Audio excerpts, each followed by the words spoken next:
The mountains have always been there.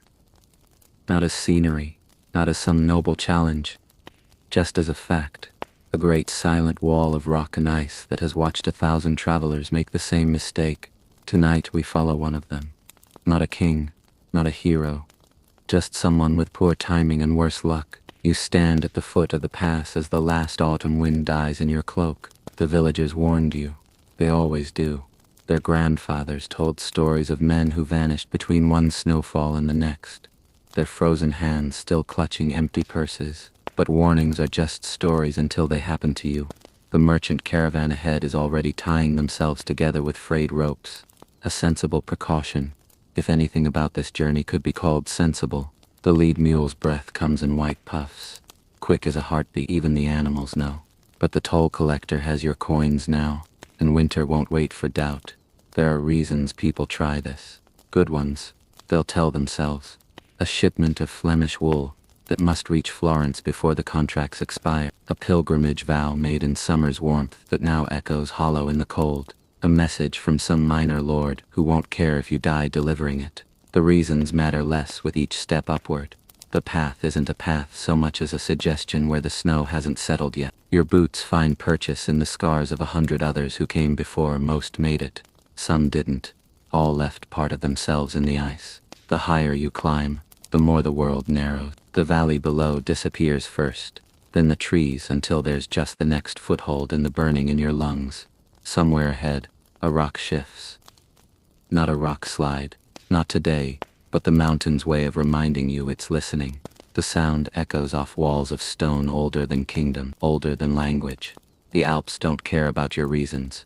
They don't care about the salt in your pack or the prayers on your lips. They simply are, and you are simply passing through if they allow it. The cold comes differently here, not the sharp bite of a winter morning at home, but something slower, more patient. It seeps through your layers like water through thatch, finding the spaces between wool and skin. Your fingers stiffen around the staff. The iron tip rings against hidden ice with every step, a sound that will follow you into dreams, if you sleep warm again. By midday, the pass shows its true face. The wind isn't blowing now, it's carving. It whips the snow into shapes that twist like living things at the edge of vision. The merchant ahead swears he sees a figure moving upslope, but when you blink there's only stone. The mountain makes ghosts of the living long before it claims them. There are rules for this crossing, rules no one writes down. Keep moving. Don't look at the drifts that seem too smooth, too perfect. Share your wine but not your fears. Above all, never stop to rest where the wind can't reach you.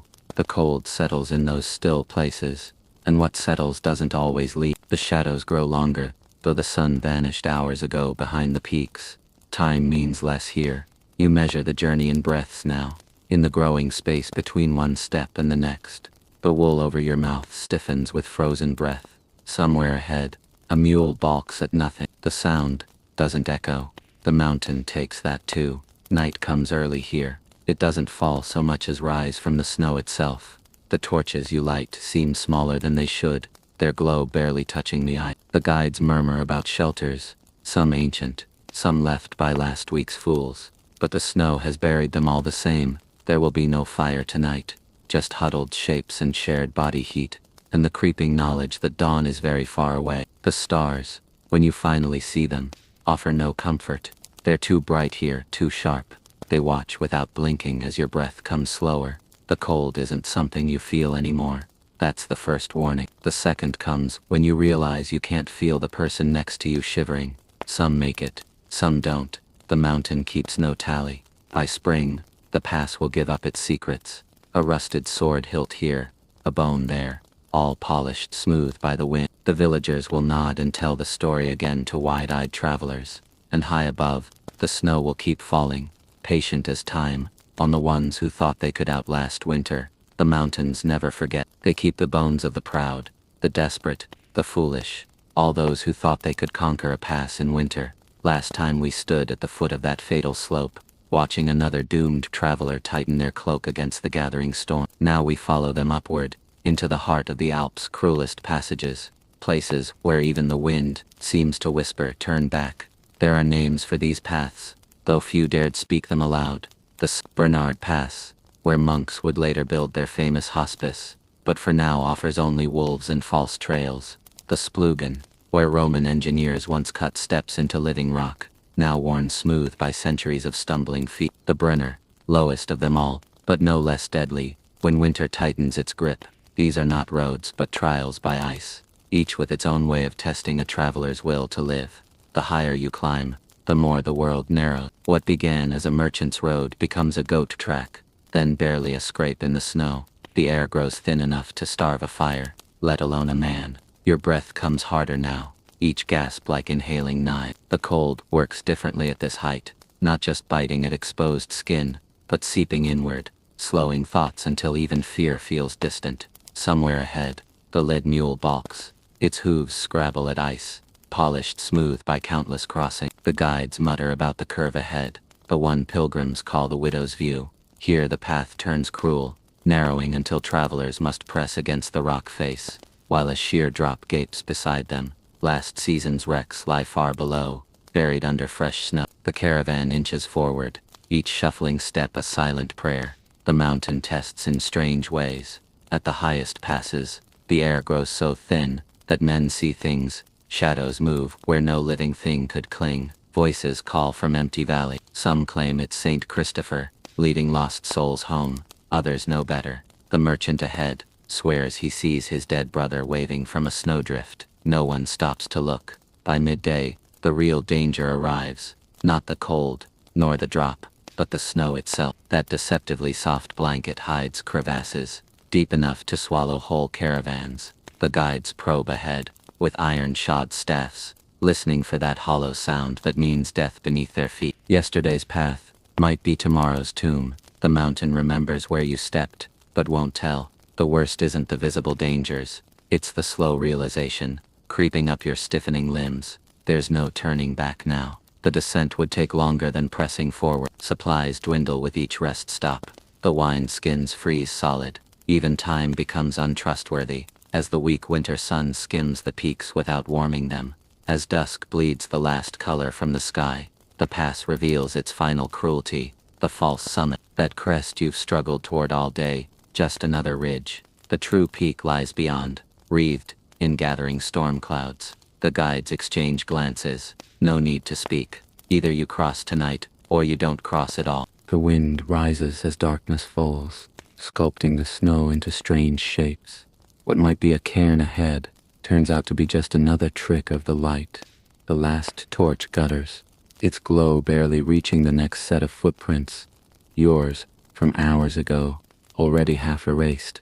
The mountain is forgetting you even as you struggle to cross it. Somewhere above treeline, beyond hope of shelter, the first real snow begins to fall. Not the gentle flakes of village winters, but a horizontal scourge that fills the world with white noise. The guides rope everyone together now, not for safety, but so they might find the bodies come spring. The pass gives nothing.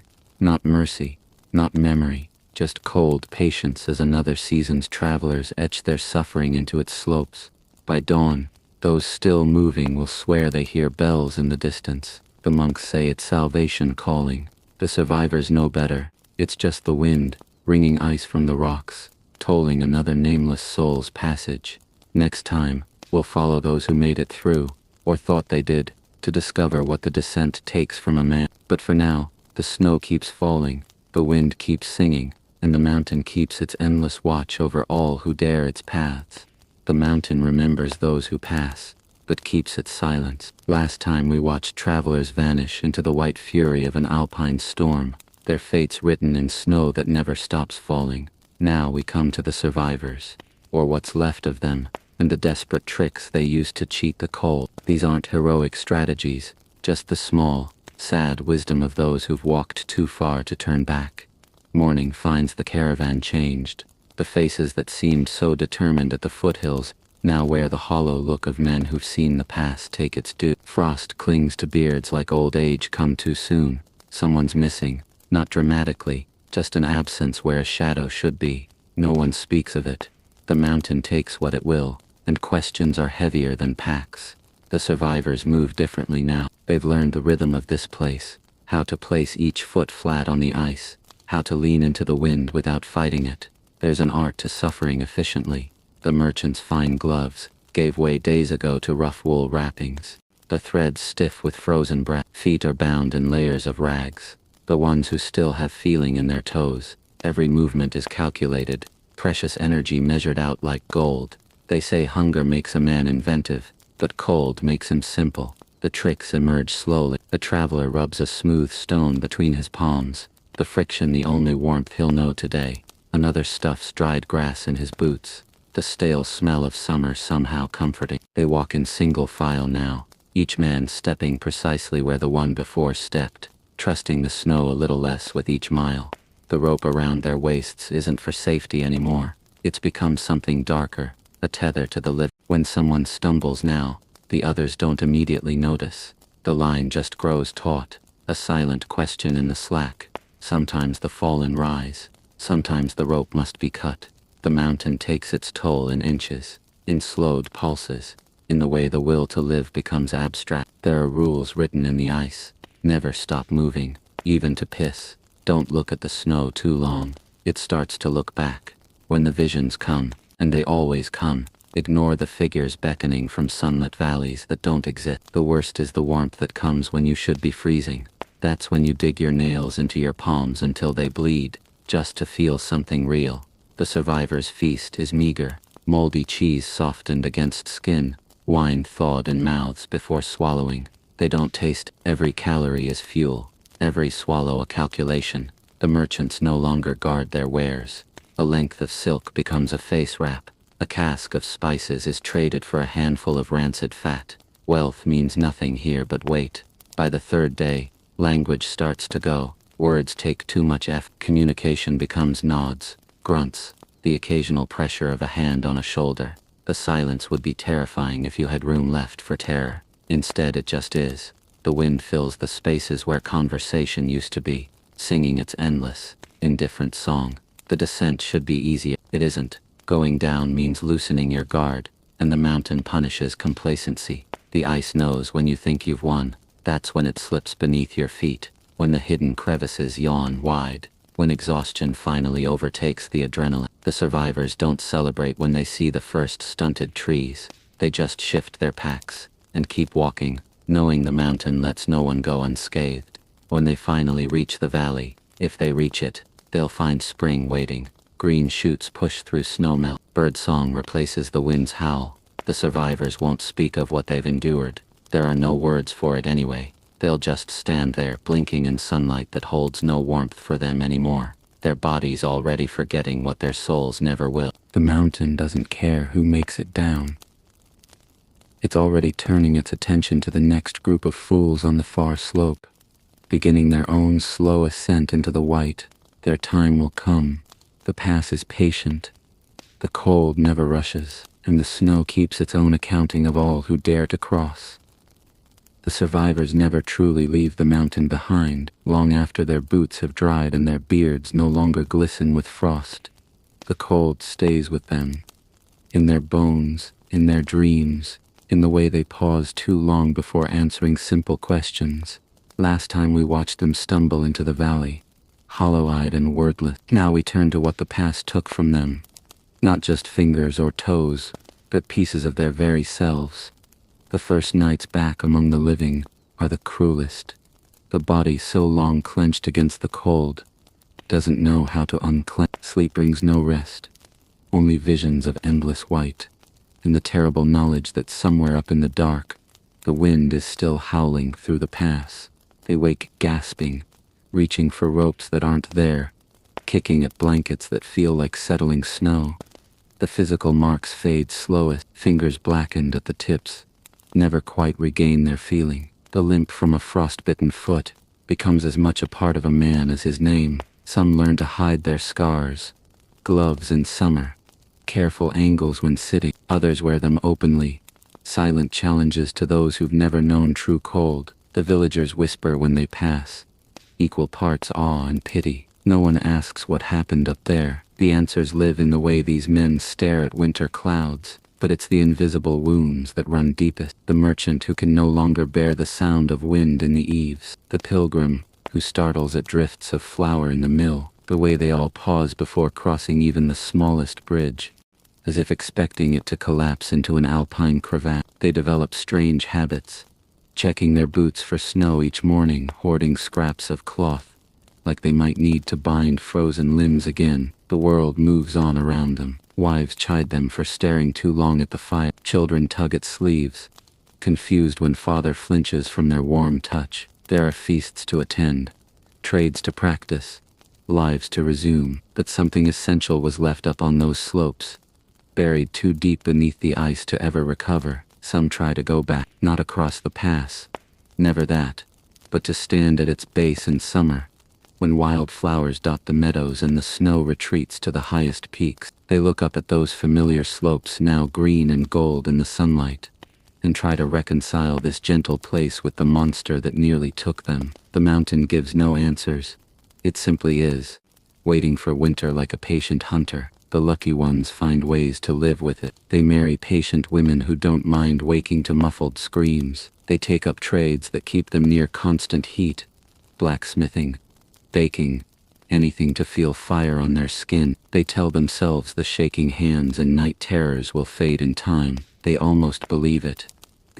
Well, the taverns know them by their drinks.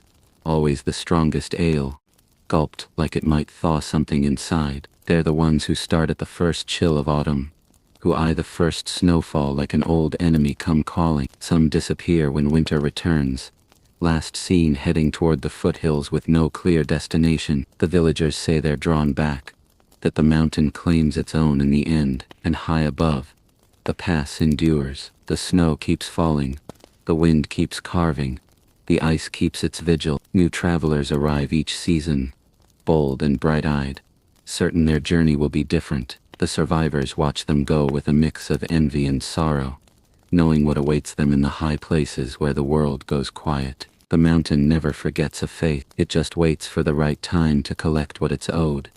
The firelight flickers low now, casting long shadows that stretch like alpine crevasses across the floor. We've followed these travelers from their first foolish steps into the pass, through the white hell of the crossing, to their haunted homecomings. But before we let the embers fade entirely, there's one last question to sit with. Why do we keep telling these stories? Perhaps it's because the mountain lives in all of us, not the literal crags and ice, but those cold places we carry inside, the trials we barely survived, the winters of the soul that left their marks on us. When we listen to tales of frozen passes and missing travelers, we're really remembering our own private Alps, our personal storms. The survivors knew this truth better than most. They'd sit by their hearts years later, staring at hands that would never fully feel again, and whisper fragments of the journey to wide-eyed children. Not the whole truth, never that, but just enough to plant the seed of awe. The stories grew in the telling, the dangers magnified, the escapes more miraculous, until no one could say where memory ended and legend began. We see their ghosts in modern life, the shiver down your spine when the first winter wind rattles the window, the way a certain quality of afternoon light on snow can make your breath catch for no reason, the irrational urge to check your supplies when a blizzard warning sounds, though your pantry is full and your heater works fine. These are their legacies, not grand monuments, but small inherited fears. The merchants who risked the passes would be stunned to see their snowy hells transformed, where they saw only death and hardship. We see postcard vistas. Their desperate trails are now ski slopes and hiking paths, their nightmares packaged as adventure holidays. The very things that nearly killed them are now bucket list items, complete with heated lodges and emergency beacons. Yet something essential remains unchanged. Stand on a high pass at dusk, when the last cable car has descended and the day trippers have gone, and you'll feel it, the old, patient cold seeping into your bones. The mountain remembers even if we don't. The wind still carries echoes of those long ago voices. The snow still hides its ancient secrets, and the ice still waits with its endless, indifferent patience. So we keep telling the story, not to warn. No warning could ever stop the stubborn human heart from testing itself against the impossible, but to remember that we are small and the world is large.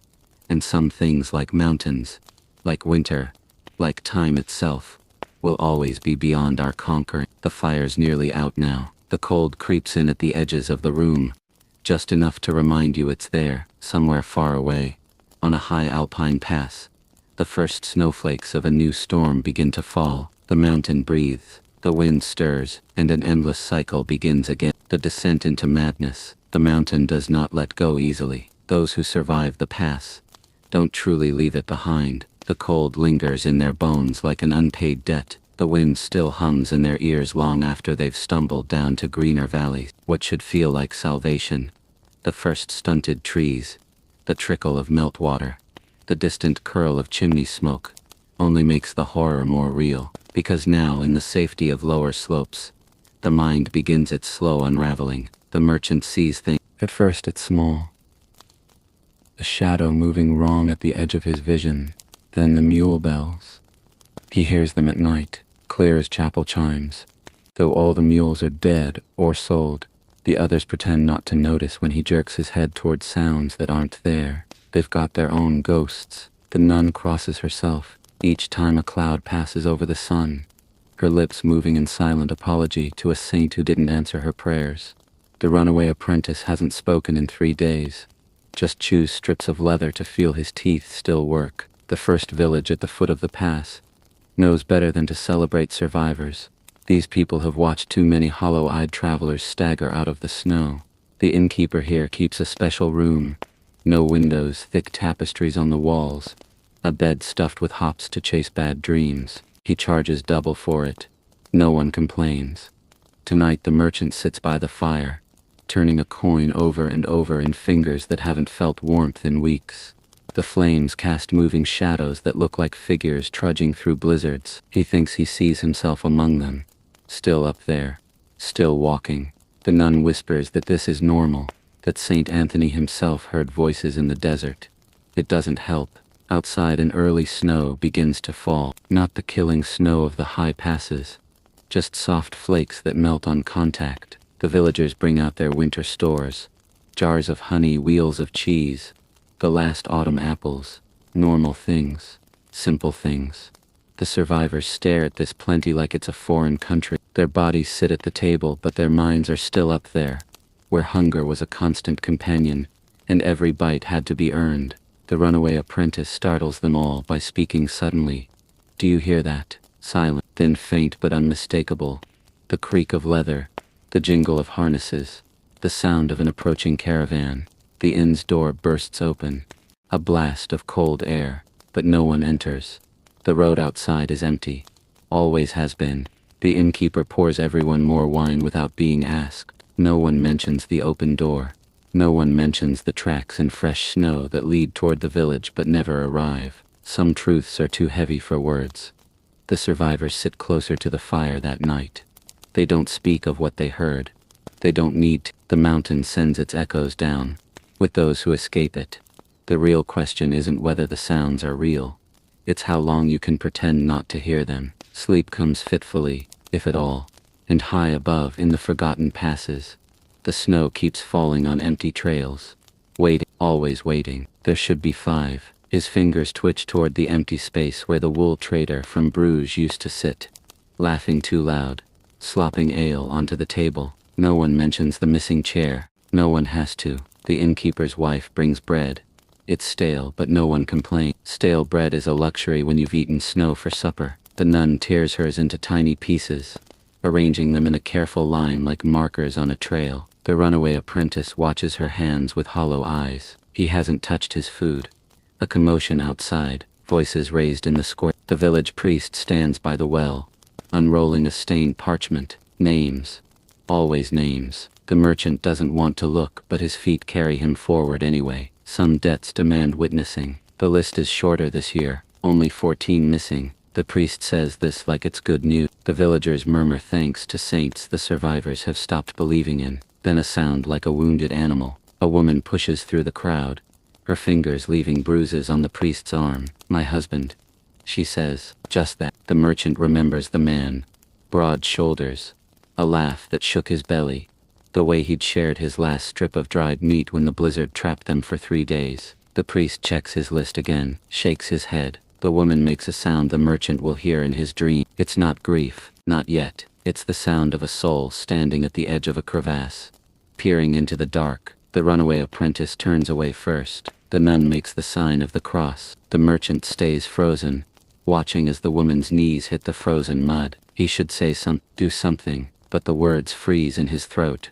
Ice forming on unspoken apologies. Back at the inn, the chairs have been rearranged. The empty one is gone. Night falls early this close to winter. The survivors sit by the fire, listening to the wind gnaw at the shutter. No one speaks of the woman in the square. No one mentions the extra blankets folded neatly at the foot of each bed. Somewhere in the dark, a door creaks open. For a heartbeat, just a heartbeat, he swears he sees the wool trader, standing in the doorway, snow melting from his boots, his face ruddy with cold. Then the fire sputters. The doorway is empty. The nun's lips move in silent prayer. The apprentice stares into the flames like they hold answers. The merchant reaches for his cup, but his hand shakes too badly. The mountain takes what it's owed. The merchant wakes choking on phantom snow, his fingers clawing at blankets that feel like burial shrouds. Across the room, the nun sits bolt upright, her breath coming in ragged gasps. Only the apprentice sleeps on, his face smooth as new ice. There is something unnatural about his stillness. The fire has burned low. Shadows stretch long across the floorboards, pooling in the corners like dark water. The merchant rubs his eyes. The shadows move wrong. They curl upward at the edges, like parchment held too close to flame. The nun whispers a name, not spoken since the past. A log collapses in the hearth. Sparks rise like fleeing spirits. Outside, the wind carries voices. Not the usual village sounds, not the clatter of carts or the bark of dogs, but something older, fragments of speech in languages no one speaks anymore. The merchant presses his ear to the frost-stitched window. The words slip through his grasp like smoke. Come back. The mountain sighs. You forgot something. The apprentice whimpers in his sleep. His hands twitch as if grasping for a rope no one else can see. Morning comes gray and hesitant. The village children avoid the inn today. Their mothers say it's because of the weather, but their eyes dart to the survivors' table with something like fear. Only old Marta, the midwife, dares approach. She sets a clay cup before each survivor, steaming liquid the color of tarnished copper. Drink, she says, not unkindly. It'll quiet the dreams. The nun sniffs her cup, frowns. What's in it? Marta's smile shows too many teeth. What isn't? The merchant drinks first. The taste coats his tongue. Earth and bitter greens and something faintly metallic. Blood or iron. He can't tell. The warmth spreads through his chest like spilled wine. For the first time in weeks, his fingers don't ache. The apprentice wakes screaming. His hands are blue. Not the pale cyanosis of cold, but the deep unnatural hue of glacier ice. He claws at his own skin as if trying to peel it off. The nun grabs his wrists. Her rosary beads leave indentations in his flesh. Look at me, she commands. The voice that once chanted psalms now cracks like thin ice. You're here. You're safe. The apprentice's eyes focus slowly. His breath comes in shuddering gasps. When he speaks, his voice isn't his own. It's layered, echoing, like many voices speaking through one throat. We're still walking. Marta makes a sign the merchant doesn't recognize. The fire gutters. Outside, the first snow of the season begins to fall. It piles in perfect, unbroken drifts against the inn's walls. No footprints mar its surface. None leading in, none leading out. The returners. The first snows always bring them back. You see them in the tavern corners, their hands curled stiff around tankards of ale gone warm and untouched. Men who walk with the careful gait of those still balancing on invisible ice. Women who startle at the sound of their own name. Their eyes give them away, pale and depthless as fog on high passes, always turned toward the mountains. The villagers call them Bergeisten, mountain ghosts. Not dead, not quite alive, just waiting. The merchant notices them first, a flicker of movement at the edge of the square where the road begins its slow climb into the foothills. A figure wrapped in a cloak too thin for winter, standing perfectly still as snow gathers on his shoulders. I know that walk, the merchant murmurs, his knuckles whiten around his cup. The nun follows his gaze. Her breath catches. Yet there he stands at the tree line, his face turned up toward the peaks, waiting. The runaway apprentice makes a sound like a wounded animal. His fingers dig into the merchant's arm hard enough to bruise. Don't look at him. He's not for us. There's something familiar in the way the figure sways slightly, as if buffeted by winds no one else feels. The same way the wool trader used to stand on ship decks smiling into salt spray. A child laughs nearby, chasing a dog through the snow. The figure turns its head so slow, tracking the sound. For a heartbeat, the merchant sees the face beneath the hood. The nun's rosary hits the floor with a clatter. Empty eye sockets, lips blue as high-altitude twilight. The thing that is not the wool trader opens its mouth, and the village bell tolls noon. The apprentice is already packing his few belongings with trembling hands. We need to leave. Tonight, the survivors weren't saved. They were only borrowed, and winter has come to collect. The last campfire. The old man builds his fire the way the mountain taught him.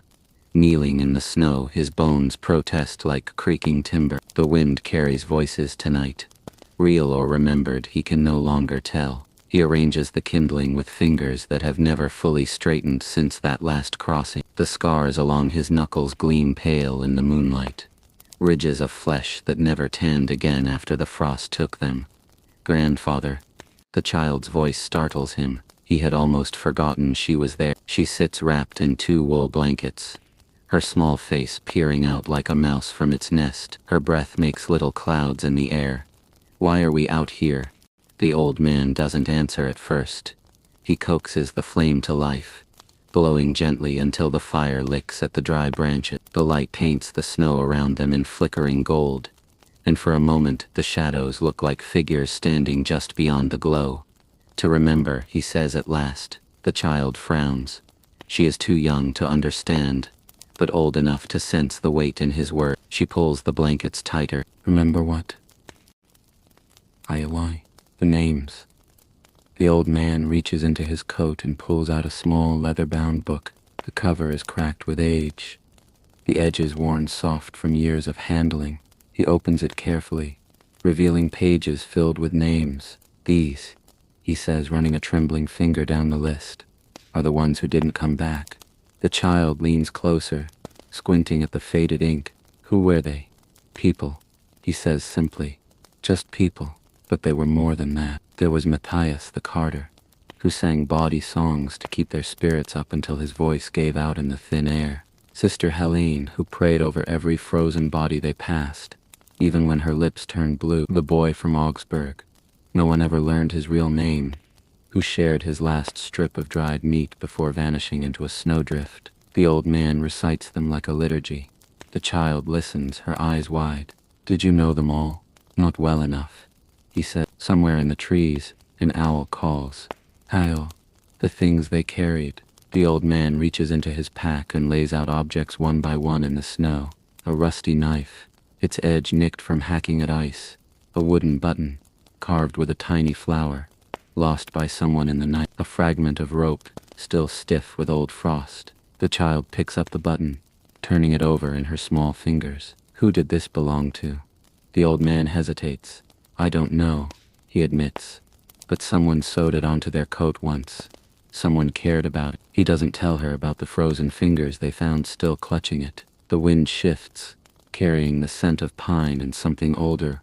Wood smoke from a long dead fire, perhaps. The child shivers, though not from cold. Why keep these things? The old man stares into the flame. Because no one else will. The stories that aren't stories. The child yawns, her eyelids growing heavy. The old man tucks the blankets tighter around her. One more, she mumbles. Tell me one more.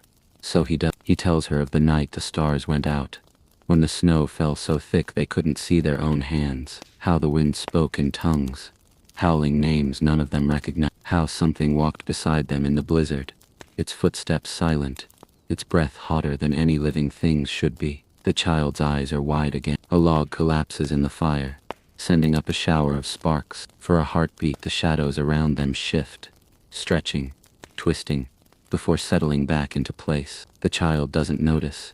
She is almost asleep. Ayol, The promise. The old man watches the flames. He is tired. So tired. The child stirs, mumbling something into her blanket. He leans closer. What was that? She looks up at him, her eyes too old for her face. Will you go back? The question hangs in the air between them, heavier than the snow, sharper than the wind. The old man doesn't answer. Instead, he reaches into his coat one last time and pulls out a small, folded square of cloth. He opens it carefully, revealing a handful of blackened, twisted metal. What's that?